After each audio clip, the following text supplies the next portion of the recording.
and his prayers. So he's going to recite some of the blessings. Please share.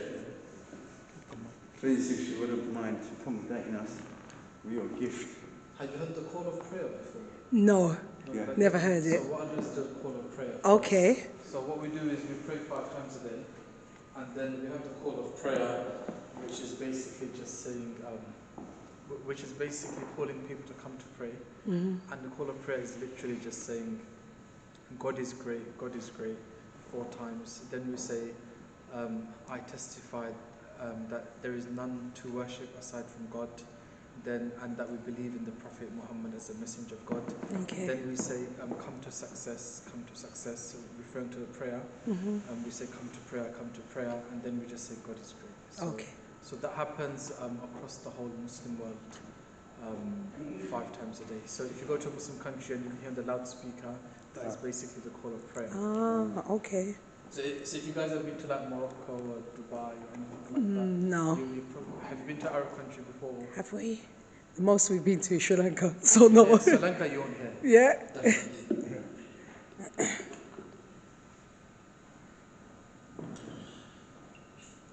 Allahu Akbar, Allahu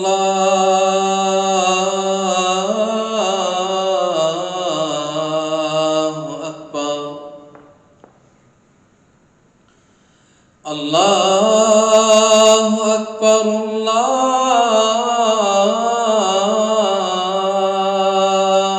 Akbar. La ilaha illallah.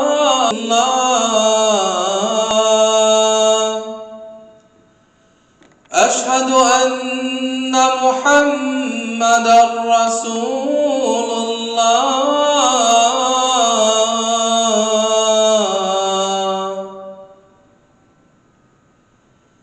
Hayya ala salah.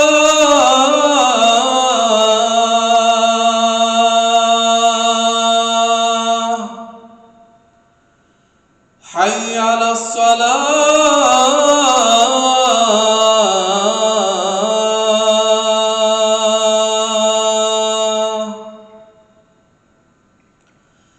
Hayya ala falah.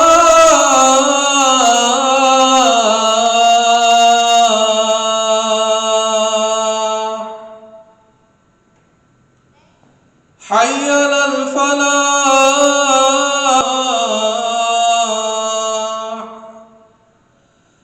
Allahu Akbar, Allahu Akbar. La ilaha illallah.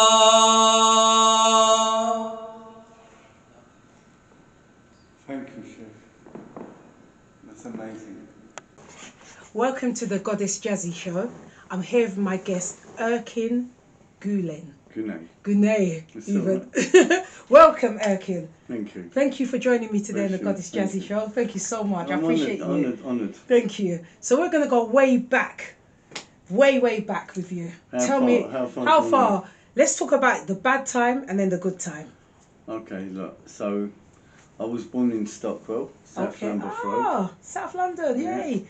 I'm original South London boy. Yeah. South Lambeth Road. And we lived between there and Islington. Okay. We had a record shop in Islington, Equator Records. That was my mum's thing. Come from a very political background. I say that because we're Turkish Cypriots and... what's the difference between Turkish Cypriot and... Greek Cypriot? Yeah. Okay, so from my view, the Cypriots were happily living amongst each other, Greeks and Turks. Cypriots from Cyprus, and there were conflicts and clashes, always from the outside. I'm going to keep that short because the situation is very different now. We're trying to get 2 separate states, so we were at war. My dad was actually one of the founders of the underground movement called Volcans before TMT. What year was that? It would have been in the 50s, late 50s, 60s, and the last war was 74. So my dad was actually exiled from his country, so he was one of the founders of the underground movement where they were ethnic cleansing. So was your father like an activist? Well, yeah, I mean, you don't just stand there and watch your villages get murdered and genocide. You stand up and fight, don't you? Doesn't matter who you are, where you are. You should, yeah. Well, you know, so this was what their position was. So they had to come together. They set up their groups and they challenged what was going on. And sadly, this was instigated by the British, by the Greeks, and then we were, as Turkish Cypriots, we had Turkey behind us, so Turkey intervened and stopped the genocide from taking place, but we suffered. Both people suffered. The Cypriots suffered, and it was all to do with everybody in their army bases. That was it. Really, I mean, if you look at the Middle East now, it's been dissected. Gosh. Syria, Gaddafi, all of them, Middle Saddam Hussein. There's a lot more. I mean, it's very, very sad situation, and none of this is brought public. And the people behind it, sadly, are the people that carry the American flag or the British flag. Yeah. So whatever their political agenda is, the people suffer. And it's never about religion. It's always about commodity, non-recyclable products, and all the rest of it. So they use the religion to divide us. And you know, I come with a lot of experience myself.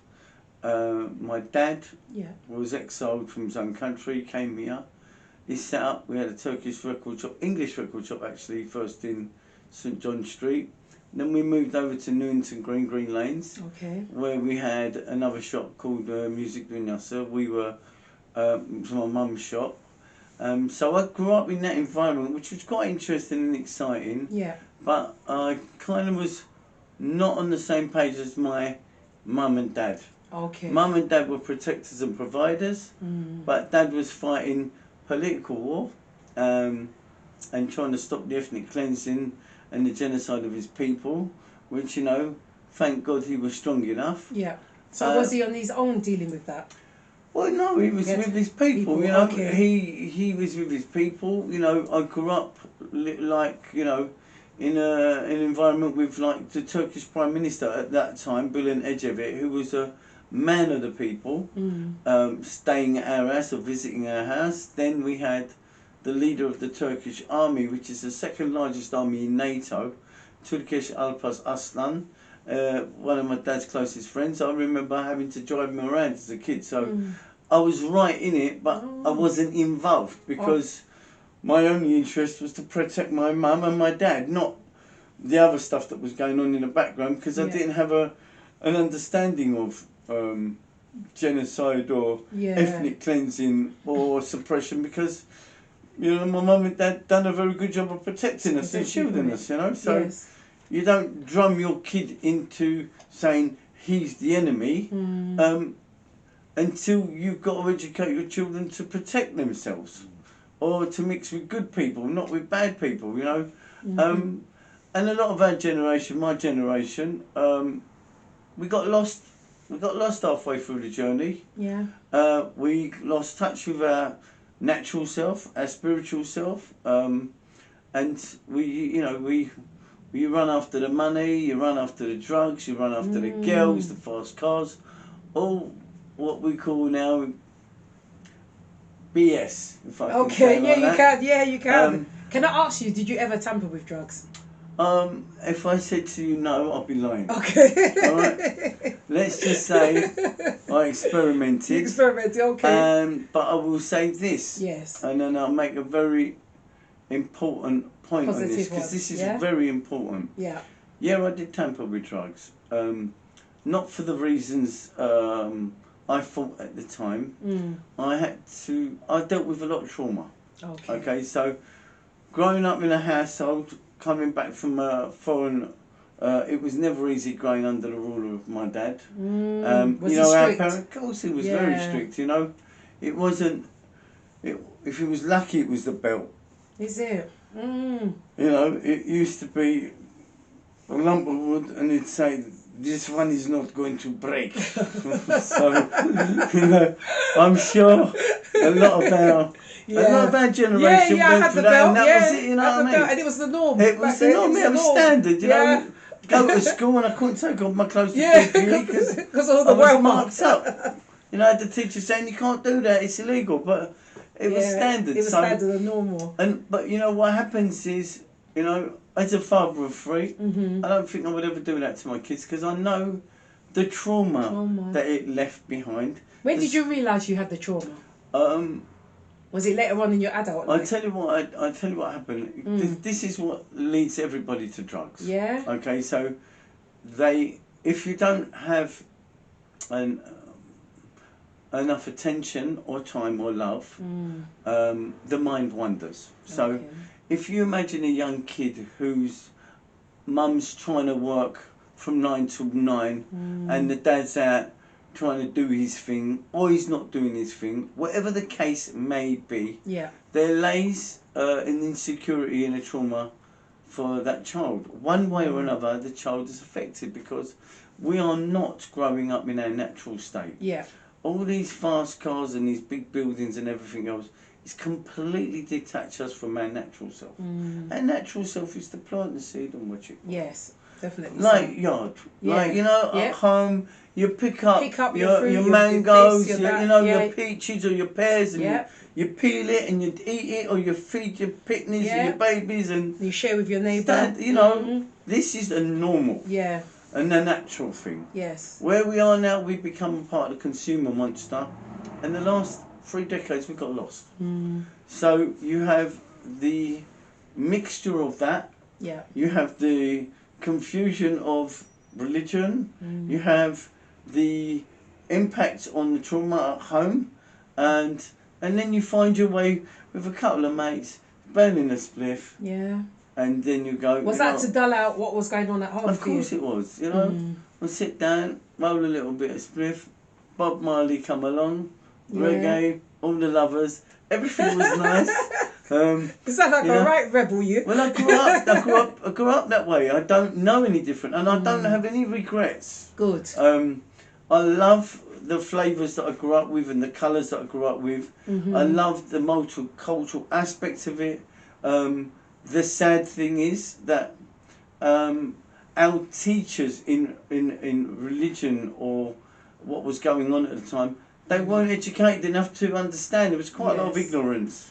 You know, if you don't do it this way, you're going to go to hell and the Lord's going to strike you. And I don't think you should be teaching with that energy, that vibe. You know, if you see an angry man or woman or someone sad, if you just hold them or give them a smile, change their vibration. Definitely so. And that tells me that there's a lot of other issues going on. Because ultimately, it's all about love. You know, whatever we do, whatever we aspire to, it's about love. It's about giving, being at peace with yourself, and you know. But what happens is, the drugs come along. That kills the pain. A little bit of LSD, some magic mushrooms, line of coke. You grow up. You think you're some kind of G, and before you know it, you're sitting behind the door or you're in your grave. Because that's that path. And the reason that happens is because there is no proper guidance. There is no proper network. So through that journey, you had no one to ask anything, an auntie or cousin? No, because I had a lot of expectations to grow up and stand up to my dad. I was one of 6 kids. Not everything was hunky-dory in the house. I went through a lot of beatings, man. I got a lot of beatings in the yard, you know, from my dad, and you know it was very difficult at my young age. So I left. Are you the only boy? No, I got an older brother. Who didn't, you know, he didn't turn out to be a nice brother. All right, you know, I forgive him, but. But so you didn't get no support with? No. I didn't get any support. I ran away. I left home at the age of 13 because the last beating that I had was too much, man. I got to a point where I thought the beatings were actually affection. So I was very confused with. I was getting excited that my dad was going to beat me up.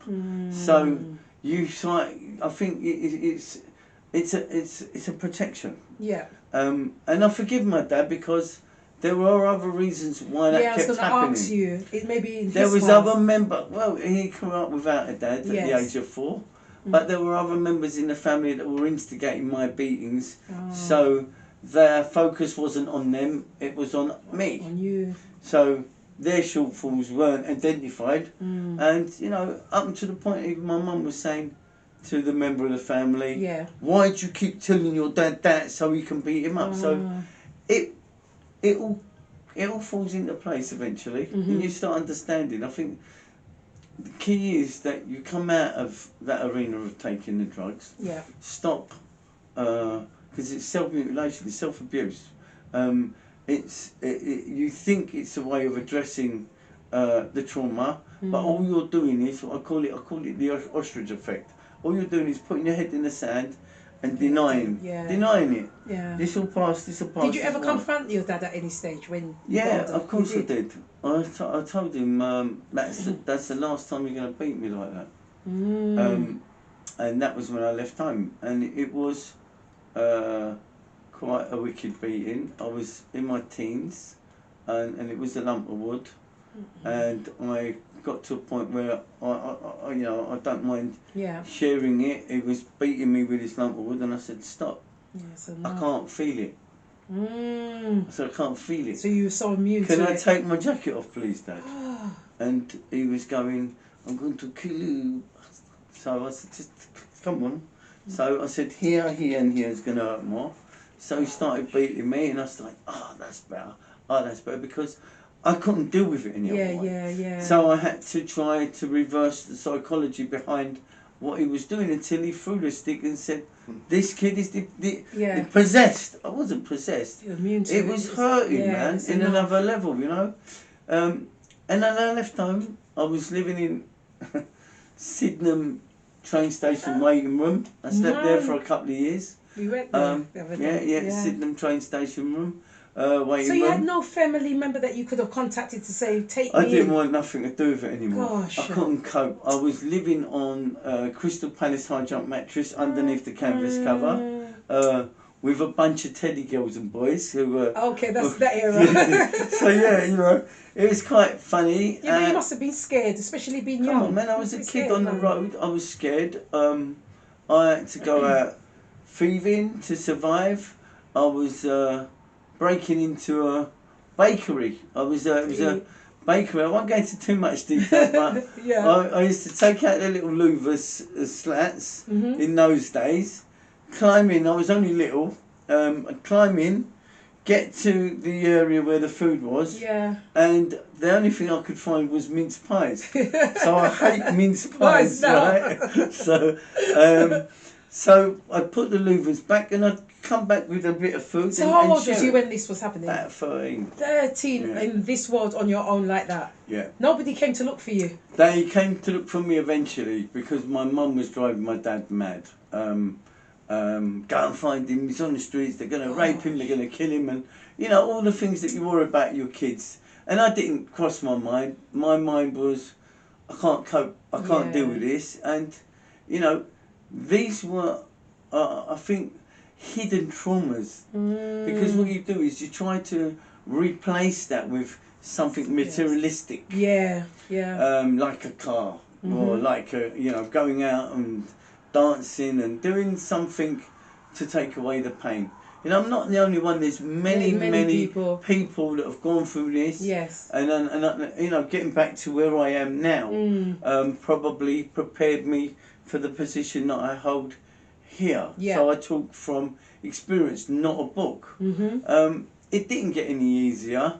When you confronted him, what did he say? What was his words when you said, I said, "You're never going to beat me up like that again." And then I didn't give him a chance to respond. I left.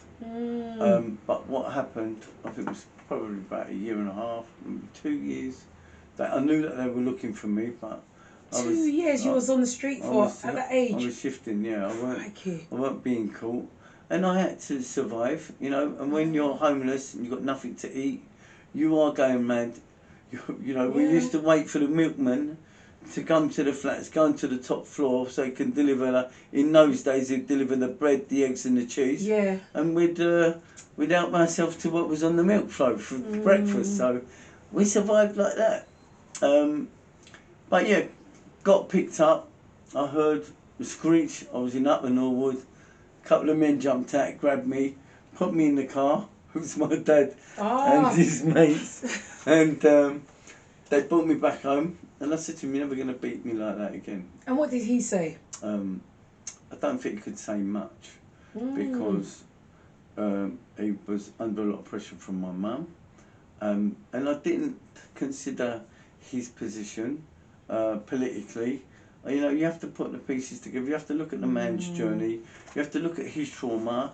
You have to look at his position. And I didn't.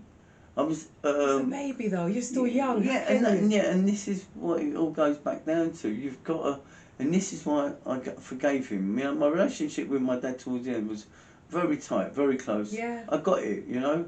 Did he ever say sorry? Of course he did. He did. You know, and so did I. You know, but you know, if you don't know the struggle, you can't identify. And the sad thing is, going back to taking drugs, that was to kill all that trauma, because there was still massive gaps that didn't make sense. So the elder we got. So did all of you get the same beating from him? No. And I carried most of that. He was preparing me for this wicked, wicked world. Okay. So, you know, he was a great man. Never was I going to believe that I was going to meet that man's expectations, because he come from nothing. He set up the first Turkish mosque in the United Kingdom. He was a businessman. He was an entrepreneur type of guy. He come here with nothing. He was cleaning windows and sewing life jackets. And then he made his way through his journey. He owned the largest cemetery in Europe, Brookwood Cemetery, Woking, which is another story for another day. We had that stolen from us, but I'll leave that there at the moment. So the man achieved amazing But what made success. him think you wouldn't be able to be in his footsteps? I couldn't. It wasn't something that I wanted to do. Oh, you didn't want to do that? No, I didn't want to be part of this stuff, because the teachers then were, if you don't do this, you're going to hell. If you don't do that, you're going to hellfire. And I thought, well, what is this lot going on? And then I began to Christian school, singing Kumbaya, my Lord, Kumbaya, and then coming saying Allahu Akbar. So it was very confusing. You know, you've met my wife earlier. Yeah, we're going to speak about her a little bit later still. You know, I found my soulmate, you know. We've been together 38 years, and she's... Actually, let's talk about it. How does an interracial relationship like this work? Muslim and Jewish. Please allure us to this. My wife is Jewish. It's very, very easy. Is it? Yeah. Really? It's like me falling in love with you. Yeah. And you falling in love with me. But how easy is that to be together? Love is... It's a very sacred... It's a very special thing. Yeah. But love sees no colour and no boundary. It doesn't. All right, so but the different... You know, cultures, you know. You have to respect the path. You know, my mother-in-law and father-in-law were fantastic people. Were they? Yeah, they were. Look, it was difficult on both sides. My mum was a little bit easy, but my dad was saying, you know, I'm the chairman of the mosque. This can't be happening. I'm going, well, I'm going to teach you something here, because it's all about love, Dad. Wow. Doesn't matter who it is or what it is. You know, did you get a hard time though during the journey of the marriage? Yeah. I mean, the first probably 4 years was difficult, but I went out of my way to prove I had my first child, Jade, and I put my child in my dad's hands, and I said, "Tell me you don't love your grandchild." Oh wow! So it was kind of like teaching him trauma. Like that. Yeah, you're putting trauma like this. No, you know, look, I just want to explain something, please do, because the journey that we've both been on, I'm going to explain it like this. So if you get an onion, this is really important. If you get an onion, cut the onion in half. Yes. Your true self is the pulp. That pulp, yeah. The pulp. That's the beautiful bit in the middle. But if you see all the layers, they're all trauma to protect the true self. Right. And that makes you behave a different way. So you need to peel back them layers. Okay. To get to your true self. And when you get to your true self, you really... Will you find peace then? You find peace then, isn't it? And you know that it's all about love. Okay? If you have love in your heart, you have peace in your heart. If you have love and peace, you're in a position to give. Yeah. You know, so these are the qualities that mankind learns. I mean, we go through all this darkness in our mind, and then really truly we just need peace, love, peace, and show a way, and teach. Like our mothers, what do they do for us? They protect us, they feed us, they clothe keep us safe, clothe us. That's unconditional love. We as mankind, or humanity, should teach this as a standard. Yes. We don't teach nothing like this in school. There's nothing. What do they teach you in school?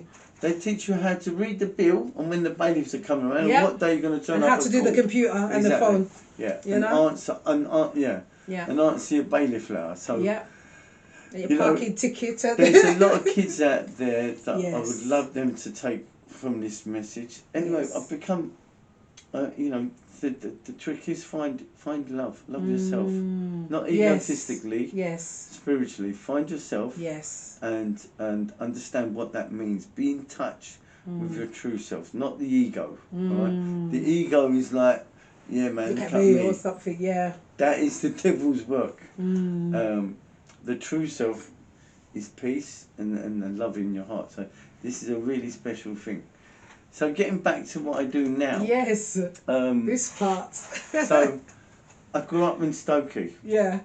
A wild boy. Activist, fighting the system and watching some serious stuff go by.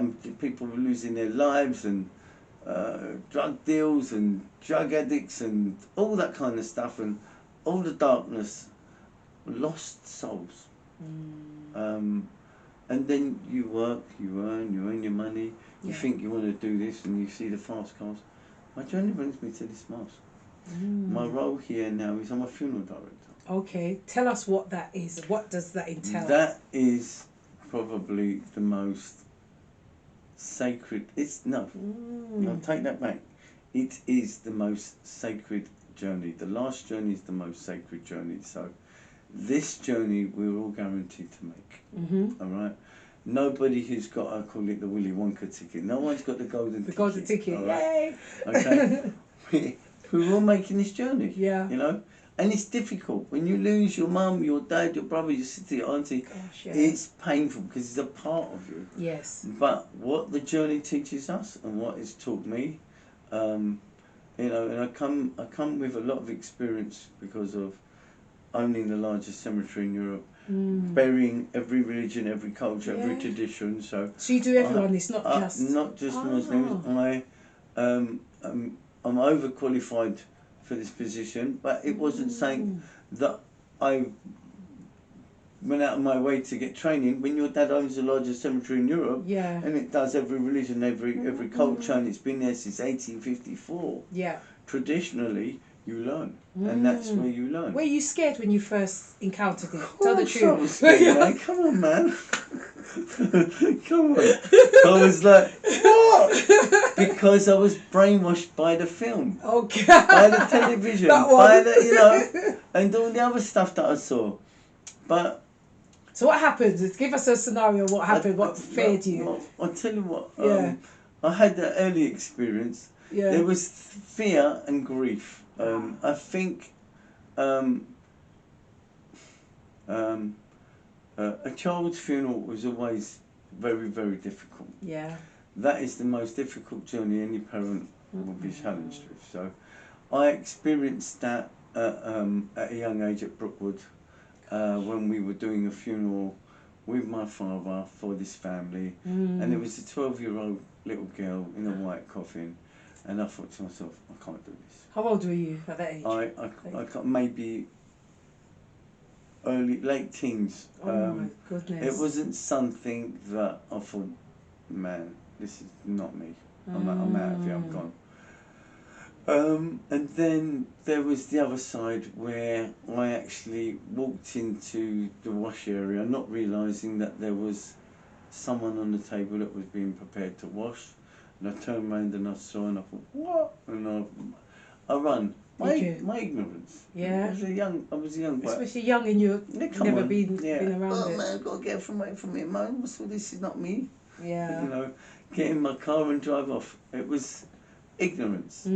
However, losing my mum, that for me was probably one of my best and most difficult teachings. It took me to the very brink, very darkest place. Yeah. I did contemplate maybe I want to take my life. Yeah.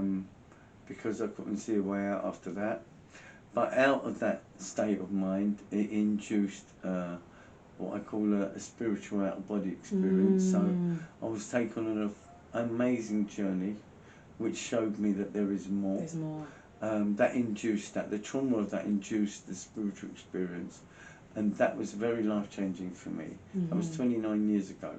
So after my father passing away, actually, the truth be known, my dad was actually murdered. Oh, Lord, sorry. And that was 15 years ago, and we still haven't buried him yet. So I'm dealing with that, but I had to step into his position.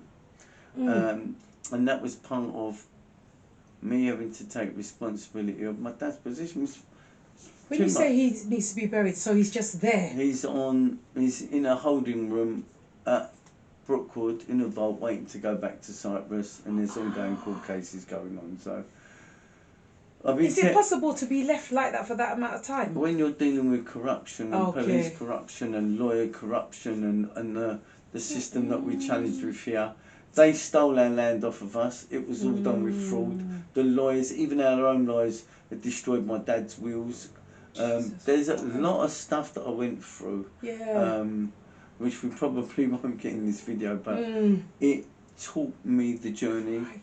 And you asked the question, how did I end up here? How? Actually, for me to be in the position that I'm in now, I hold it in great honour. I feel very, very honoured. I feel very, very humbled, very grounded. When someone rings us up to take care of their loved one, it's huge. Is it? It's a massive thing for us.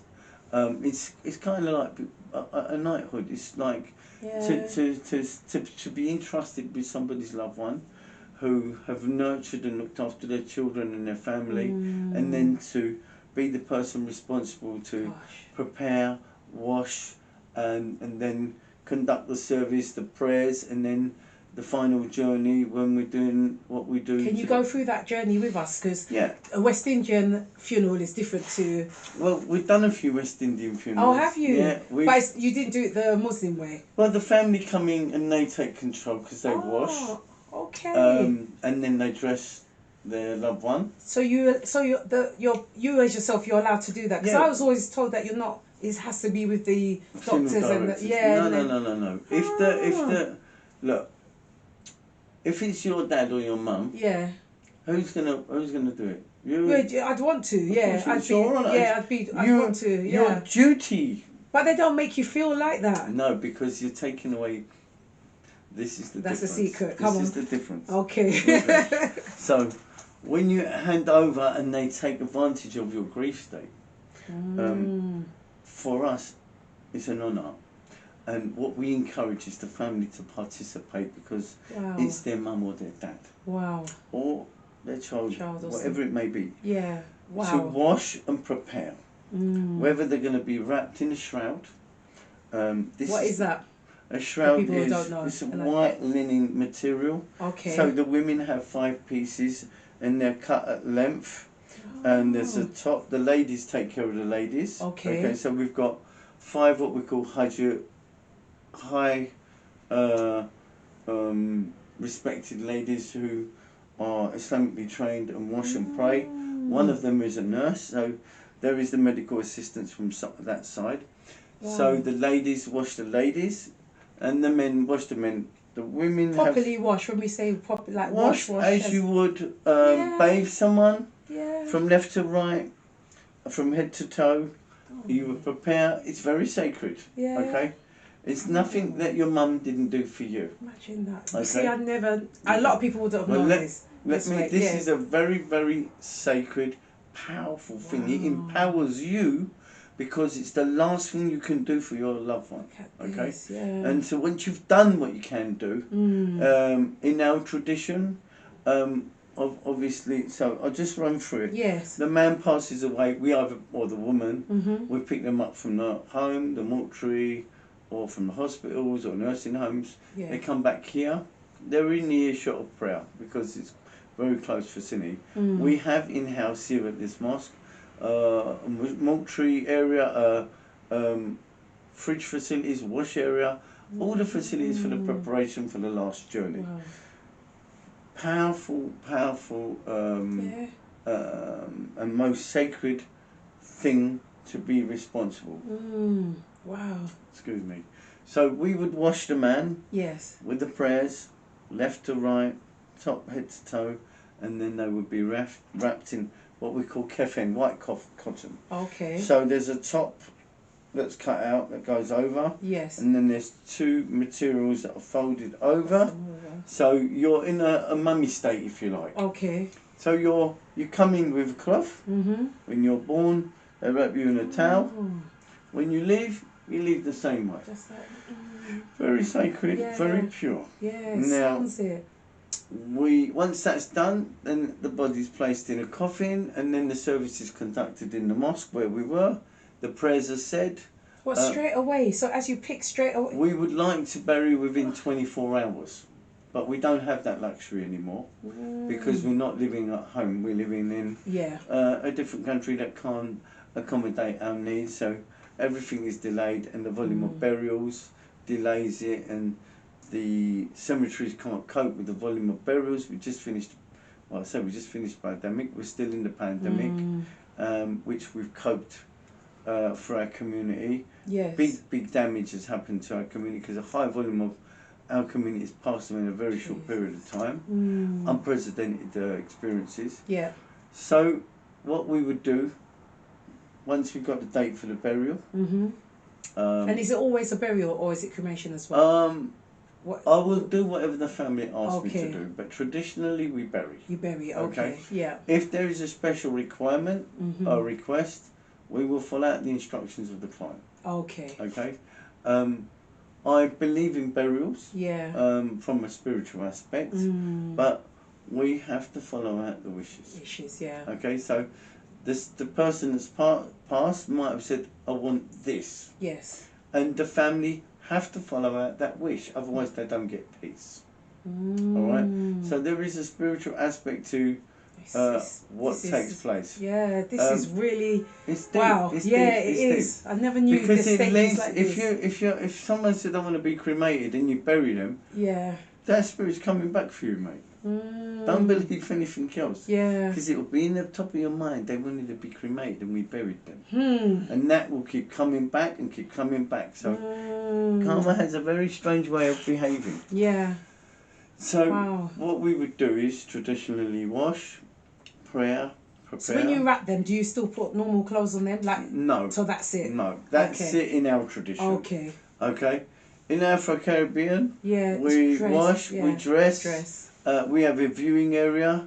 There's a difference in preparation. We will do embalming. Yes.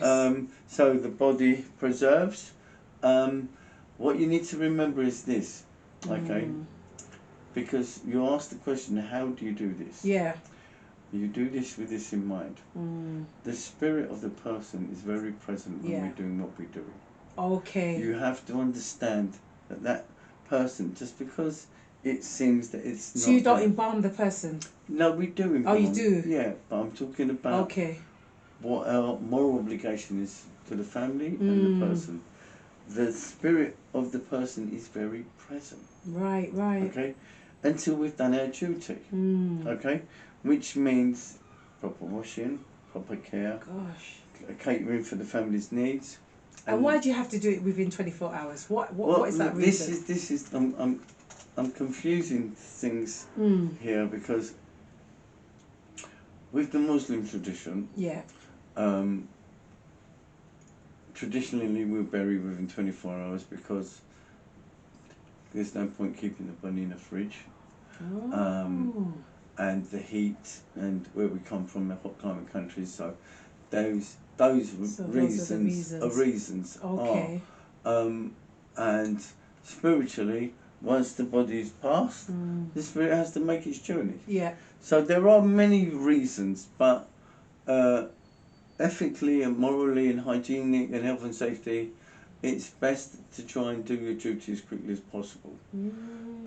For the spiritual aspect, now we have to adjust to the situation that we're dealing with. So sometimes it might take a week, 2 weeks, 10 days, 3 weeks, because of what the families, where they want to go, or whether they're going to be repatriated back to their homeland, and all that kind of stuff. Yeah. With other religions, we wash, prepare in the same way.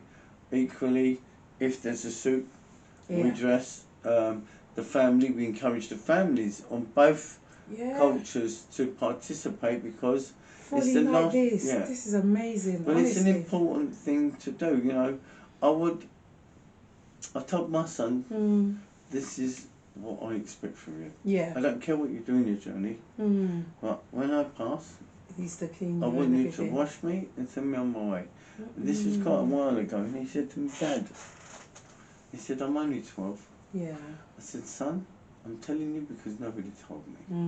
Okay, once you understand what my wish is, then you've followed out my wish that you can't do anymore. That will allow him to be free, because he could then say, I done what my dad wanted. Finished. Then he continues his journey. Sadly, I didn't get that chance. I had the conversation with my dad. I said, Dad, what do you want? He said to me, don't worry, I'm going to outlive all of you. Don't worry about me. And we believed him, because he knew everything. You know what I mean? So, but it left us lost. So, where I am with that, and how I transformed from nightclub to mosque, was quite easy, because the transformation and the serving of the soul, serving of my peace, for myself peace, it gave me so much peace, so much purpose. It was the most important thing that I could do or have ever done in everything that I've done. And if you ask anyone about my journey or what I've done, or YouTube it, or I've had some fun. I've had some highs, I've had some lows.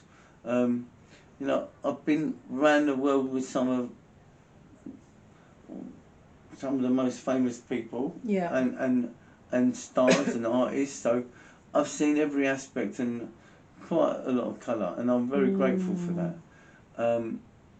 This gives me real peace. Okay. This is purpose. It's not a financial thing. It's definitely for the soul. So that's what keeps me here. And to be given the position of chairman and the funeral director of the mosque wasn't an accident. It was meant to be. And I guess that when I did accept my position, and I found that peace that I said, and this come over me, I believe, okay, this is where I've got to be. Now, how are the kids going to handle that? How is my wife going to handle that? So I've been very blessed that my wife understands. Oh, that's good, My children have been very understanding. I have paid a very high price, because my children's time is the most valuable thing. And I'm trying to work on spending more time with my kids before I run out of time. you know, and that's where I need to be. Yeah. You know, if you ask anybody with any wealth or any successes, they will give you the same answer.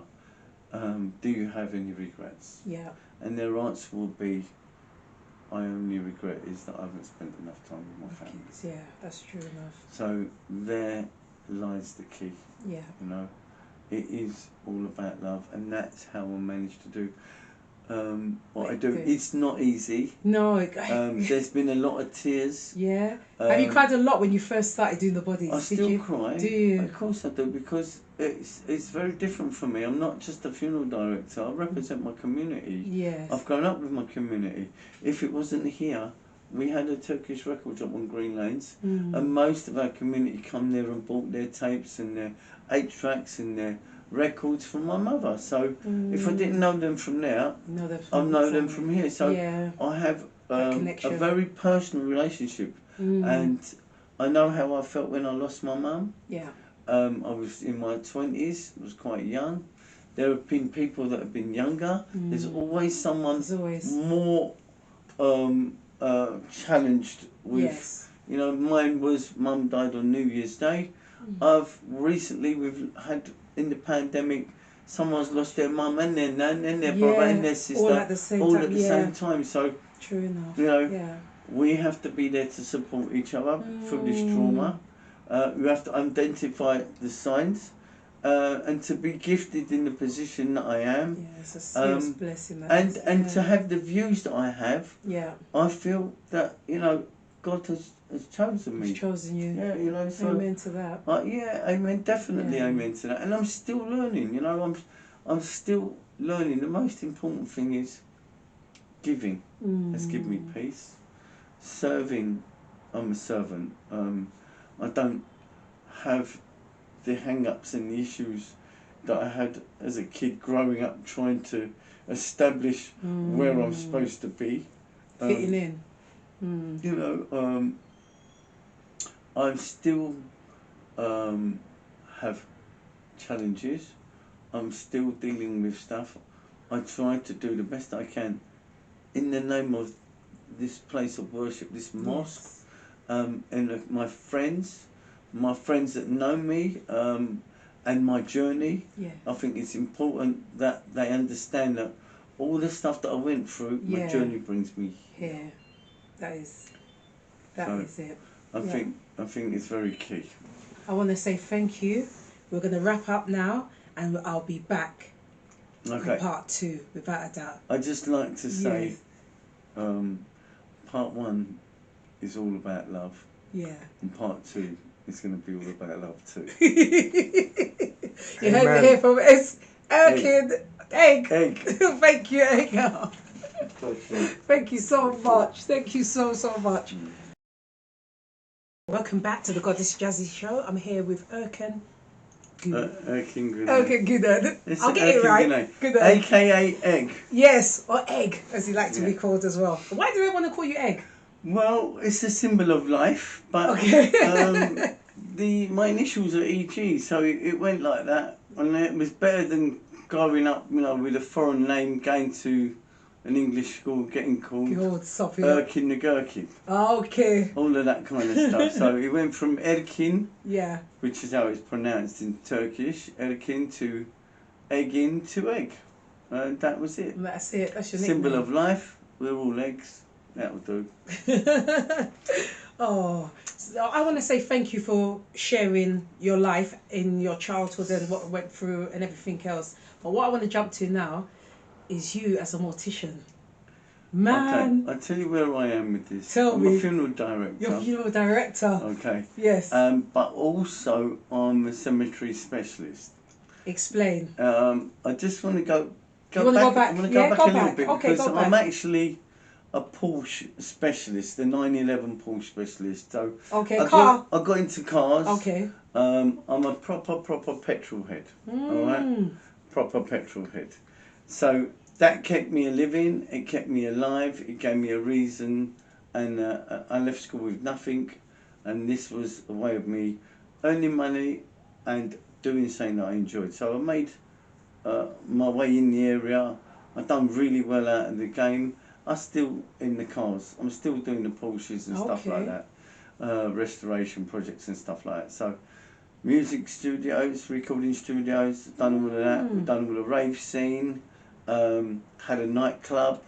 I've done. Was that in South London or here? Not Or North outside London, North South London. London. We've done all the raves back in the 80s. Oh. 80. Don't want to give your age away. Yeah, I Now. don't want to give my age away. Look, I was one of 3 companies that started the mobile phone game back in 85.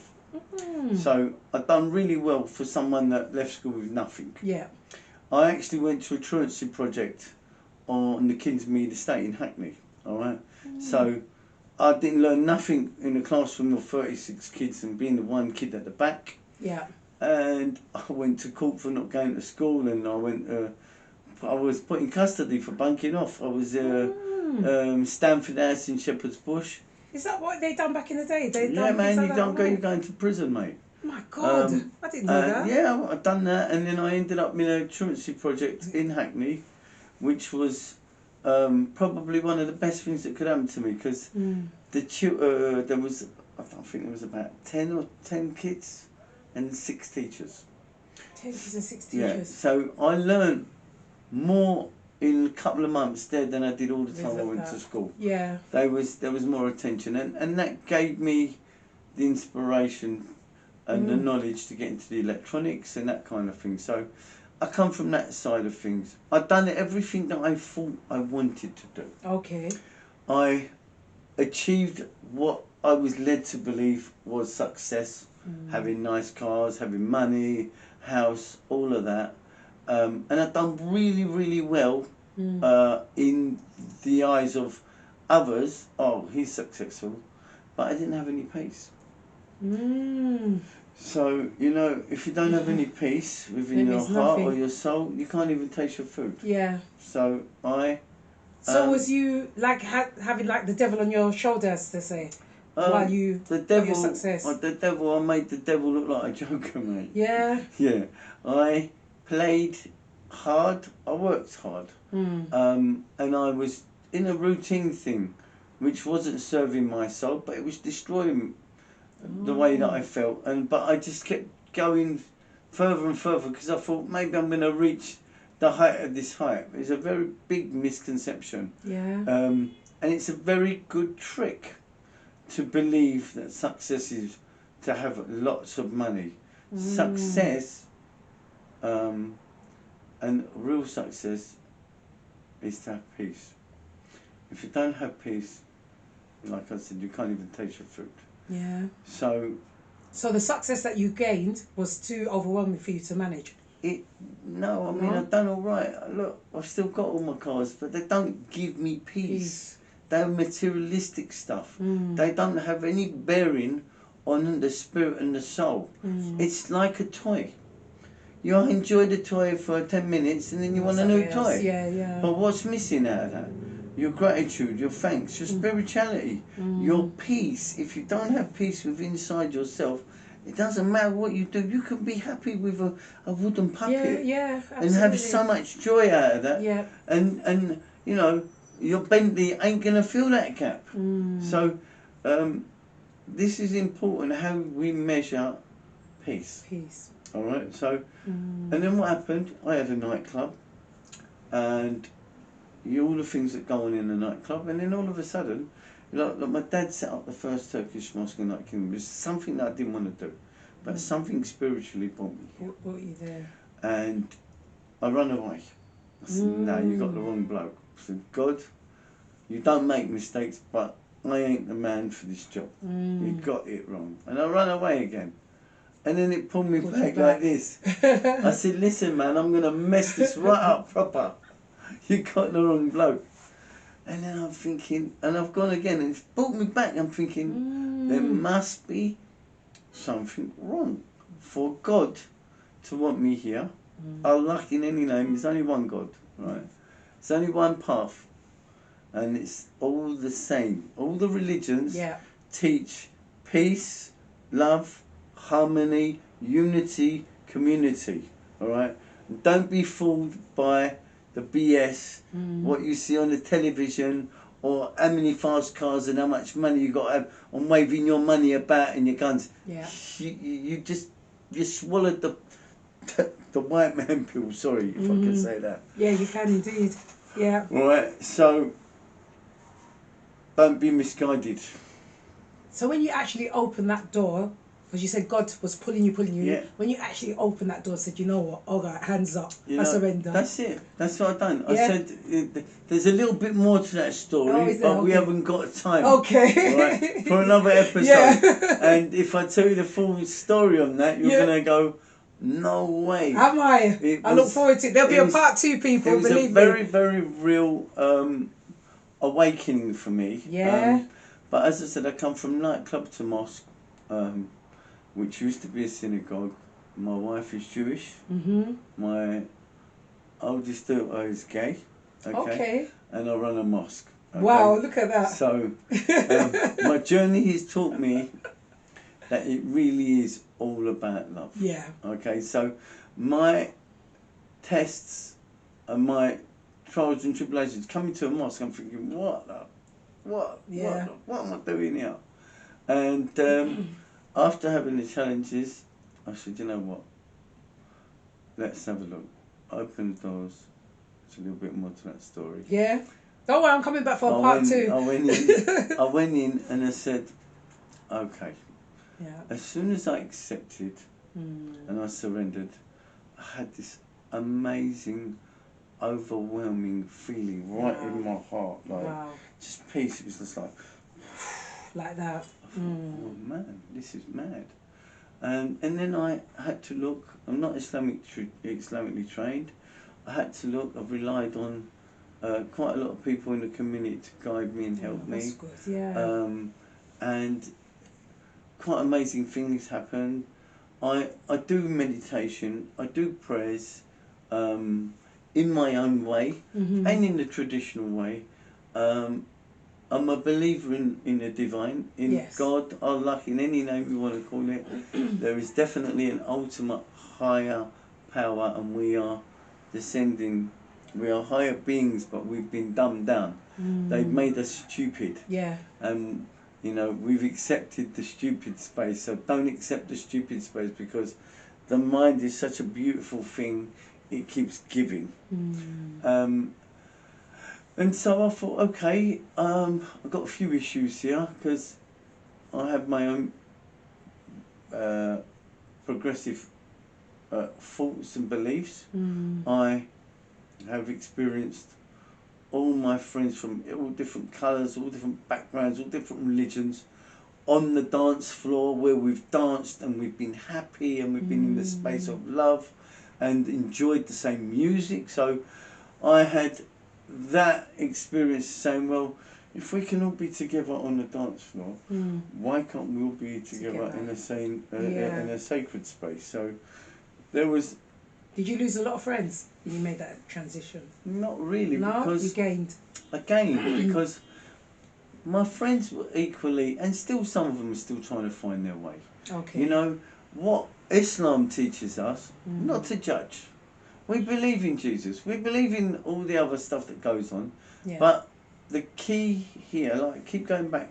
If your teacher is a nutter, he's going to breed nutters. Yeah. If your teacher is sincere, good way of, he's going to teach you in a sincere and loving way. Yeah. You know, so a good way of explaining. It is, you know, and it is really that simple. So we have to rely on our scholars, on our teachers in this place of power and influence. They need to be coming at the right angle. All right, not saying to people, if you don't pray you're going to hellfire, because this doesn't inspire or motivate the soul or the spirit. In fact, it makes it worse.